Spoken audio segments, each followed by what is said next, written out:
जय श्री कृष्णा।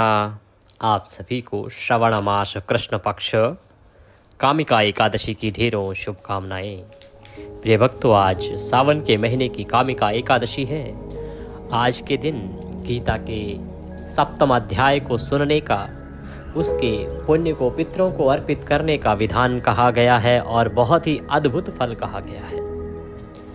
जो मनुष्य आज के दिन, इस एकादशी के दिन गीता के 7वें अध्याय का श्रवण करता है, सुनता है या पढ़ता है और विधि के अनुसार संकल्प करके उसका पुण्य अपने पितरों को अर्पित करता है, उसके पितृ सदा प्रसन्न रहते हैं, उनकी मुक्ति होती है। यदि कहीं घोर कष्ट में भी वो हो, कहीं नरक में भी अगर वो हो, तो उनकी भी मुक्ति वहां से हो जाती है। पितृ तृप्त होते हैं।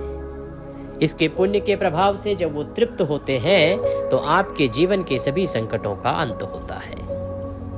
यदि आप अपने जीवन के सभी संकटों का अंत करना चाहते हैं, आप चाहते हैं आपके पितृ प्रसन्न रहें और तृप्त हो, तो आपको सुनना चाहिए गीता का 7वां अध्याय। आइए हम गीता का 7वां अध्याय आरंभ करेंगे। साथ ही आपको बताते हैं कि किस विधि से आपको ये जल अर्पित करना है, कैसे और कब तर्पण आदि आपको करना चाहिए। भगवान के पाठ का यह वीडियो है तो कृपया वीडियो को एक बार लाइक अवश्य कर दीजिएगा। अपने पितरों की तृप्ति के लिए, उनकी मुक्ति के लिए और प्रसन्नता के लिए कमेंट बॉक्स में अवश्य लिखिएगा जय श्री कृष्ण और जय पितृदेव। आपके पितृ प्रसन्न होंगे, आपके जीवन के संकट समाप्त होंगे। आप देख रहे हैं देवभूमि ज्योतिष संस्थान का प्रतिष्ठित यूट्यूब चैनल देवभूमि धार्मिक। हम यहाँ पर सभी व्रत और त्योहारों की सही शास्त्रीय जानकारी प्रदान करते हैं।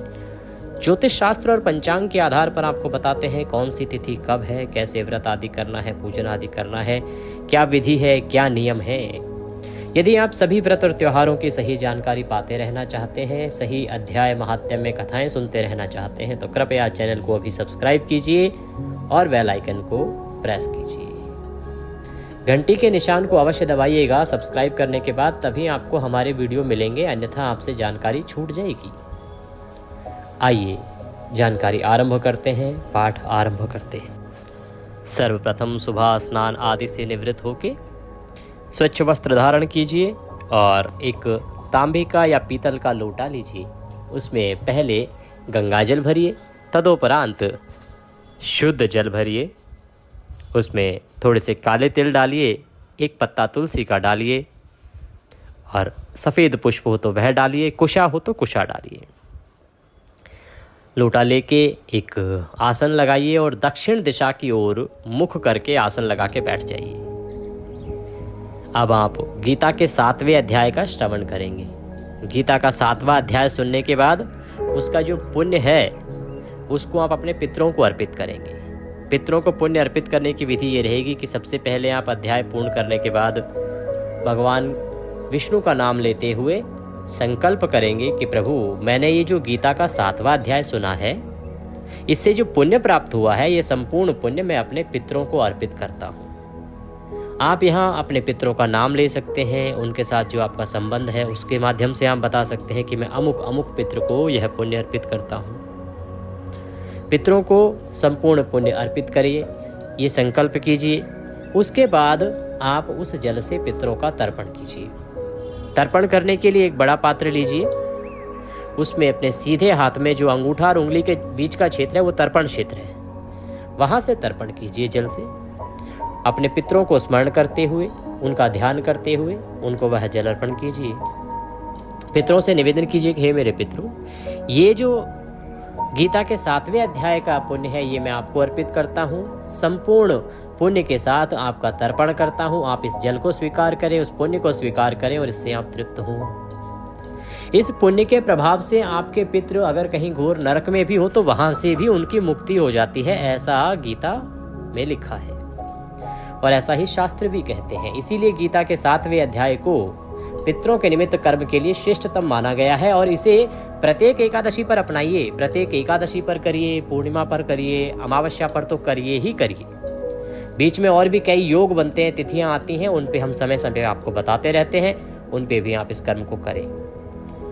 जब पितरों से प्रार्थना करेंगे, पितरों से प्रसन्न होंगे, तृप्त होंगे, तो आपके सभी जीवन के जो संकट हैं वो दूर होंगे, क्योंकि आपके जीवन में जो भी संकट हैं उनके पीछे पितरों का प्रसन्नता और पितरों की नाराजगी निर्भर करती है। अगर पितृ नाराज हैं तो आपके घर में आर्थिक संकट आ सकता है, नौकरी की परेशानी आ सकती है, व्यापार की परेशानी आ सकती है।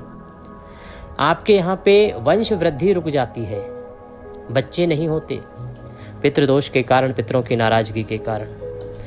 पति पत्नी में ग्रह कलेश रहता है, परिवार में टूट पड़ जाती है अगर पितृदोष हो, पितृ नाराज हो तो। इसीलिए आपको अपने पितरों का ध्यान रखना चाहिए, उनके निमित्त जल अर्पण, तर्पण और यह गीता के 7वें अध्याय को श्रवण करके उसका पुण्य अवश्य अर्पित करना चाहिए। आइए प्रिय भक्तों, अब हम गीता का 7वां अध्याय आरंभ करते हैं। श्री भगवान बोले, हे पार्थ, अनन्य प्रेम से मुझ में आसक्त चित्त तथा अनन्य भाव से मेरे परायण होकर योग में लगा हुआ तू जिस प्रकार से संपूर्ण विभूति, बल, ऐश्वर्य आदि गुणों से युक्त सबके आत्मरूप मुझको संशय रहित जानेगा, उसको सुन।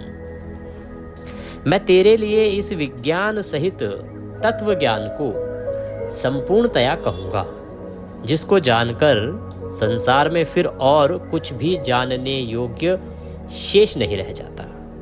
कहते हैं कि मैं सब कुछ जो विज्ञान सहित जो तत्व ज्ञान है ना, उस संपूर्ण तत्व ज्ञान को तुझे बता दूंगा, और इसके बाद इस संसार में कुछ भी ऐसा बचेगा ही नहीं जिसको तुम्हें जानने की आवश्यकता हो। हजारों मनुष्यों में कोई एक मेरी प्राप्ति के लिए यत्न करता है, उन यत्न करने वाले योगियों में भी कोई एक मेरे परायण होकर मुझको तत्व से अर्थात यथार्थ रूप से जानता है। कहते हैं कि हे अर्जुन, इस पृथ्वी पर इतने मनुष्य हैं, पर इतने हजारों मनुष्यों में कोई विरला एक होता है जो मेरी भक्ति करता है, मेरी प्राप्ति चाहता है।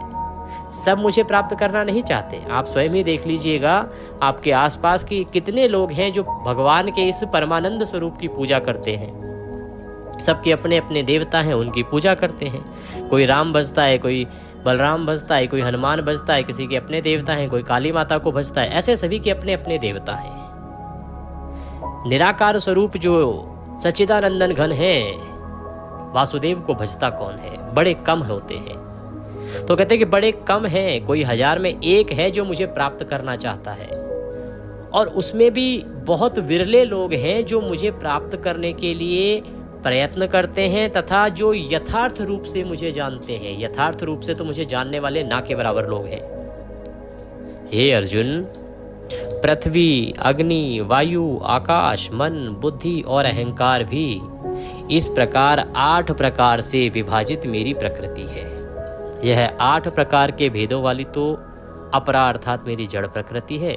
और हे महाबाहो, इससे दूसरी को जिससे यह संपूर्ण जगत धारण किया जाता है, मेरी जीव रूपा परा अर्थात चेतन प्रकृति जान। हे अर्जुन, तू ऐसा समझ कि संपूर्ण भूत इन दोनों प्रकृतियों से ही उत्पन्न होने वाले हैं, और मैं संपूर्ण जगत का प्रभव तथा प्रलय हूँ, अर्थात संपूर्ण जगत का मूल कारण हूँ। हे धनंजय, मुझसे भिन्न दूसरा कोई भी परम कारण नहीं है। यह संपूर्ण जगत सूत्र में सूत्र के मणियों के सदृश मुझ में ही गुथा हुआ है। हे अर्जुन, मैं जल में रस हूँ, चंद्रमा और सूर्य में प्रकाश हूँ, संपूर्ण वेदों में ओंकार हूँ, आकाश में शब्द और पुरुषों में पुरुषत्व हूँ। भगवान कृष्ण कहते हैं कि मेरे अलावा कोई परम शक्ति है ही नहीं। ये जो पूरा संसार है ना, वो मेरे ही सूत्र में बंधा हुआ है। लोगों को लगता है कि चंद्रमा चमकता है, सूर्य चमकता है, जो वेद हैं, वेदों में अलग शक्तियां हैं, आकाश में जो शब्द हैं वो अलग हैं, और पुरुषों में जो पुरुषत्व है वो उनका बल है। परंतु ये सच्चाई नहीं है अर्जुन। अगर सच्चाई जानना चाहते हो तो जो जल में तुम्हें रस दिखता है वो जल का रस नहीं, वो मैं हूँ। चंद्रमा और जो सूर्य का प्रकाश है वो सूर्य और चंद्रमा का प्रकाश नहीं है, वो प्रकाश मेरा है, वो भी मैं हूँ। और संपूर्ण वेदों में जो ओंकार की बात कही गई है वह भी मैं ही हूँ। जो शब्द हैं आकाश में वो भी मैं हूँ, और पुरुषों में जो बल दिखता है ना, पुरुषत्व, वो उनका बल नहीं है, वो साक्षात मैं हूँ और मेरी वजह से ही है। मैं पृथ्वी में पवित्र गंध हूँ और अग्नि में तेज हूँ तथा संपूर्ण भूतों में उनका जीवन हूँ और तपस्वियों में तप हूँ। पृथ्वी के अंदर एक जो मधुर गंध है वह भी मैं ही हूँ, और जो अग्नि में तेज है ना, जो जलाता है, जो भस्म कर देता है, वह भी सच्चिदानंदन घन परमात्मा ही है। और तपस्वियों के अंदर जो तप होता है वह भी मेरे वासुदेव ही है। हे अर्जुन, तू संपूर्ण भूतों का सनातन बीज मुझको ही जान। मैं बुद्धिमानों की बुद्धि और तेजस्वियों का तेज हूँ। हे भरत श्रेष्ठ, बलवानों का आसक्ति और कामनाओं से रहित बल अर्थात सामर्थ्य मैं ही हूँ, और सब भूतों में धर्म के अनुकूल अर्थात शास्त्र के अनुकूल काम भी मैं ही हूँ। भगवान कहते हैं कि इस पृथ्वी पर, इस धरा पर जो भी कुछ घटित हो रहा है वो मेरे कारण ही हो रहा है, मेरे द्वारा ही हो रहा है, और मेरी सिद्धि और मेरे तन से ही किया जा रहा है। जो सनातन बीज जो है, इस सनातन का जो मुख्य बीज है वो मैं ही तो हूँ। और जिनको तुम बुद्धिमान कहते हो ना, उनकी बुद्धि कोई और नहीं है, वो मैं ही हूँ। और जिनको आप तेजस्वी कहते हैं कि देखो कितना बड़ा तेजस्वी है, उनका तेज स्वरूप उनका नहीं होता, वह तेज स्वरूप भी मैं ही हूँ। हे अर्जुन, जो सत्व गुण से उत्पन्न होने वाले भाव हैं और जो रजोगुण से और जो तमोगुण से होने वाले भाव हैं, उन सबको तू मुझसे ही होने वाले हैं ऐसा जान। परंतु वास्तव में मैं और वे मुझ में नहीं हैं। कहते हैं कि जो रजोगुण और तमोगुण है ना, वो दोनों भाव मुझसे ही होने वाले हैं ऐसा ही समझो, परंतु वो जो दोनों भाव है ना वो मेरे अंदर नहीं है। ये समझने की बात है कि जो तमोगुण है और जो रजोगुण है वो है परमात्मा से, परंतु परमात्मा के अंदर वो भाव नहीं है, इसीलिए वो परमात्मा है। जिसमें तमोगुण आ गया, जिसके अंदर रजोगुण आ गया, वह परमात्मा नहीं हो सकता। तो भगवान कृष्ण यही कहते हैं कि परंतु वास्तव में उनमें मैं और वे मुझ में नहीं हैं। गुणों के कार्य रूप सात्विक, राजस और तामस, इन तीनों प्रकार के भावों से यह सारा संसार प्राणी समुदाय मोहित हो रहा है। इसलिए इन तीनों गुणों से परे मुझ अविनाशी को नहीं जानता। जो प्राणी समुदाय है, ये राजस, तामस और सात्विक जो तीन प्रकार के भाव है ना, इनसे घिरा हुआ है। किसी में तामसी प्रवृत्ति आ गई, किसी में राजसी प्रवृत्ति आ गई, किसी में लालच आ गया, किसी में मोह आ गया। और मोह भावना और इन सभी के कारण वो मुझे जान ही नहीं पाते। वो सब मोहित हैं और इन्हीं कर्म चक्र में ही फंसे हुए हैं। क्योंकि यह अलौकिक अर्थात अति अद्भुत त्रिगुणमयी मेरी माया बड़ी दुस्तर है। परंतु जो पुरुष केवल मुझको ही निरंतर भजते हैं, वे इस माया को उल्लंघन कर जाते हैं, अर्थात संसार से तर जाते हैं। अर्जुन, जो मेरी माया है ना, ये माया बड़ी दुस्तर है। इससे पार पाना किसी के लिए आसान नहीं है। फिर भी जो बड़े ही धीर वीर गंभीर पुरुष हैं, जो केवल मुझे ही निरंतर भजते हैं, वे इस माया को भी परास्त कर देते हैं। वे इस माया को भी अपने ऊपर हावी नहीं होने देते और इसीलिए वो संसार से पार हो जाते हैं। माया के द्वारा जिनका ज्ञान हरा जा चुका है, ऐसे आसुर स्वभाव को धारण किए हुए मनुष्यों में नीच दूषित कर्म करने वाले मूढ़ लोग मुझको नहीं भजते। भगवान कहते हैं कि जो मेरी माया के द्वारा जिनकी बुद्धि हरी जा चुकी है ना, उनकी बुद्धि आसुर जैसी हो गई है। उनका जो स्वभाव है वो राक्षसों जैसा है। वो हैं दिखने में मनुष्य, परंतु वो बड़े ही नीच और दूषित कर्म करने वाले हैं और इसीलिए मुझे नहीं भजते। हे भरतवंशियों में श्रेष्ठ अर्जुन, उत्तम कर्म करने वाले अर्थार्थी, आर्त, जिज्ञासु और ज्ञानी, ऐसे 4 प्रकार के भक्तजन मुझको भजते हैं। उनमें नित्य मुझ में एक ही भाव से स्थित अनन्य प्रेम भक्ति वाला ज्ञानी भक्त अति उत्तम है, क्योंकि मुझको तत्व से जानने वाले ज्ञानी को मैं अत्यंत प्रिय हूँ और वह ज्ञानी मुझे अत्यंत प्रिय है। जो एक भाव से स्थित प्रेम भक्ति वाला जो भक्त है वो भगवान को अति प्रिय है और उसे भगवान अति प्रिय है। ये सभी उदार हैं, परंतु ज्ञानी तो साक्षात मेरा ही स्वरूप है, ऐसा मेरा मत है। क्योंकि वह मदगत मन बुद्धि वाला ज्ञानी भक्त अति उत्तम गति स्वरूप मुझ में ही अच्छी प्रकार से स्थित है।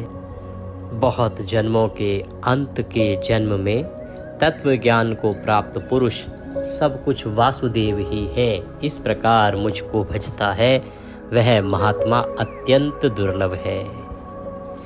भगवान कहते हैं कि ऐसा व्यक्ति जो ये समझे कि सब कुछ वासुदेव ही है, सब कुछ मैं ही हूँ, ऐसा कब होता है? वो कहते हैं कि जब मनुष्य का अंतिम जन्म होता है ना, क्योंकि ये जो मनुष्य है इसके अनेकों जन्म हैं जो कर्मों के अनुसार बंधे हुए हैं।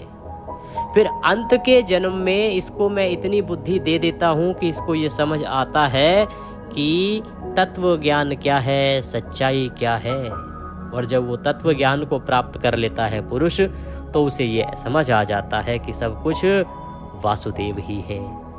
इस प्रकार वह मुझको भजता है और वह महात्मा इस पृथ्वी पर मिलना अत्यंत ही दुर्लभ है। उन भोगों की कामना द्वारा जिनका ज्ञान हरा जा चुका है, वे लोग अपने स्वभाव से प्रेरित होकर उस नियम को धारण करके अन्य देवताओं को भजते हैं और पूजते हैं। जो सकाम भक्त जिस देवता के स्वरूप को श्रद्धा से पूजना चाहता है, उस भक्त की श्रद्धा को मैं उसी देवता के प्रति स्थिर कर देता हूँ। भगवान वासुदेव कहते हैं कि जो मनुष्य है वो अलग अलग देवताओं को भजता है, क्योंकि वो सकाम भक्ति करता है। आपने देखा होगा हर कोई आदमी बचपन से ही शुरू हो जाता है। जब स्कूल में है तो भगवान मुझे पास करा देना, हनुमान जी में आप कितने प्रसाद चढ़ाऊंगा, माता रानी के प्रसाद चढ़ाऊंगा। बड़े हो गए तो मेरी नौकरी लगवा देना, मैं आपके इतने व्रत रखूंगा या रखूंगी, मैं इतने का प्रसाद चढ़ाऊंगा या चढ़ाऊंगी, मैं यहाँ आपके दर पे दर्शन के लिए आऊँगा या आऊँगी, अमुक माता अमुक देवता अमुक देव। इस प्रकार से अलग अलग देवताओं को भजते हैं। और किस लिए? क्योंकि उनको लगता है कि ये देवता मेरी इस मनोकामना को पूरा कर देगा।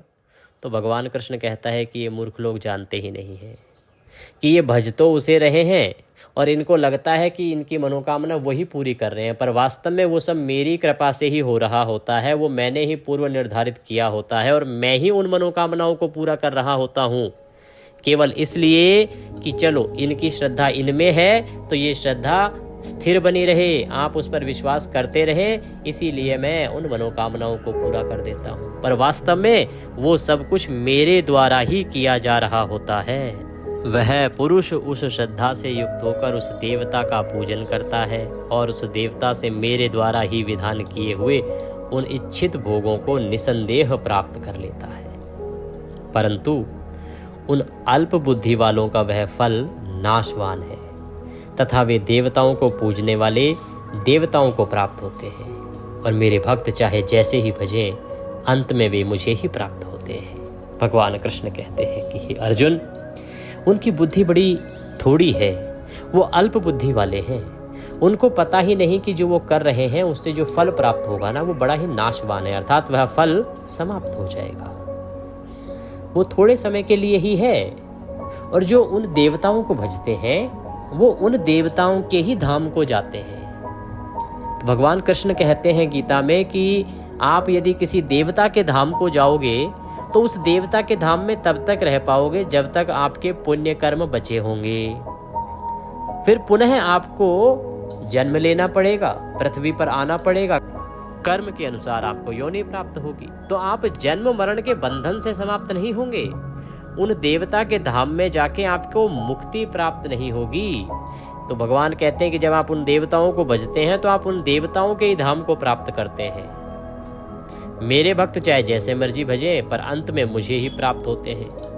और ध्यान दीजिएगा, मुक्ति जो है वो भगवान के परम धाम से प्राप्त होती है, देवताओं के धाम से केवल कुछ पल की संतुष्टि प्राप्त होती है। बुद्धिहीन पुरुष मेरे अनुत्तम अविनाशी परम भाव को न जानते हुए मन इंद्रियों से परे मुझे सच्चिदानंदन घर परमात्मा को मनुष्य की भांति जन्म कर व्यक्ति भाव को प्राप्त हुआ मानते हैं।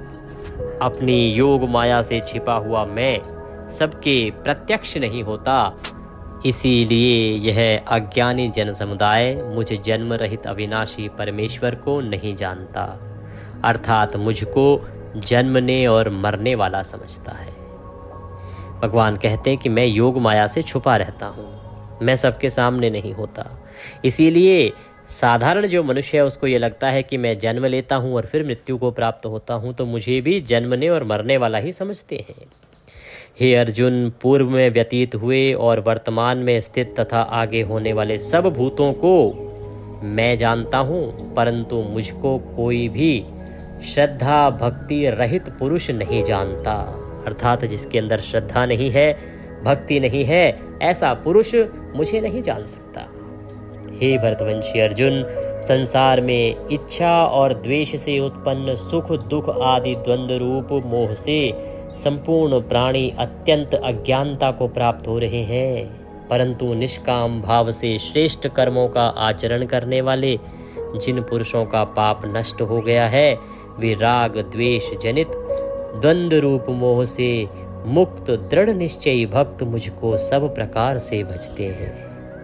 जो मेरे शरण होकर जरा और मरण से छूटने के लिए यत्न करते हैं, वे पुरुष उस ब्रह्म को संपूर्ण आध्यात्म को संपूर्णतया कर्म को जानते हैं। जो पुरुष अधिभूत और अधिदैव के सहित तथा अधियज्ञ के सहित मुझे अंत काल में भी भजते हैं, वे युक्ति चित्त वाले पुरुष मुझे जानते हैं, अर्थात प्राप्त हो जाते हैं।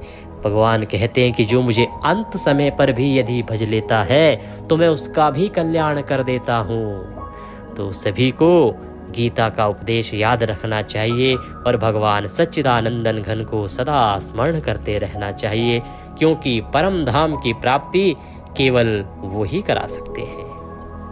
इति श्री कृष्ण अर्जुन संवादे ज्ञान विज्ञान योगो नाम सप्तमो अध्याय संपूर्ण। बोलिए श्री कृष्ण भगवान की जय, बोलिए श्रीमद् भागवत गीता पुराण की जय।